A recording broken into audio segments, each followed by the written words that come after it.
शनी मंदिर चौकात 3 तास वाहतूक कोंडी, शहर वाहतूक शाखा गायब. महापालिकेच्या अधिकाऱ्यांकडून हात वर, शहर वाहतूक शाखेला सांगा असा सल्ला. जालना शहरातील जुना जालना भागातील शनी मंदिर चौकात गुरुवारी तब्बल 3 तास वाहतूक कोंडी झाल्यानं नागरिक व वाहनधारकांना मोठ्या त्रासाला सामोरं जावं लागले. विशेष म्हणजे या काळात शहर वाहतूक शाखेचा एकही कर्मचारी वाहतूक सुरळीत करण्यासाठी उपस्थित नसल्याचं चित्र पाहायला मिळाले. शनी मंदिर चौकात मोठ्या प्रमाणात वाहनं अडकून पडल्यानं रस्त्यावर वाहनांच्या लांबच लांब रांगा लागल्या होत्या. याबाबत पत्रकार राहुल मुळे यांनी महानगरपालिकेच्या एका अधिकाऱ्याला माहिती देत कचेरी रोडवरील अतिक्रमण हटवण्याची मागणी केली. मात्र महापालिका अधिकाऱ्यांकडून वाहतुकीचा प्रश्न आहे, शहर वाहतूक शाखेला सांगा असं उत्तर देण्यात आल्यानं नागरिकांमध्ये नाराजी व्यक्त होती आहे.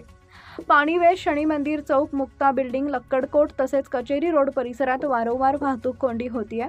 या भागातील अतिक्रमणे, रस्त्यावर उभी केली जाणारी वाहनं आणि वाढती वाहतूक यामुळे नागरिकांना दररोज मनस्ताप सहन करावा लागत आहे.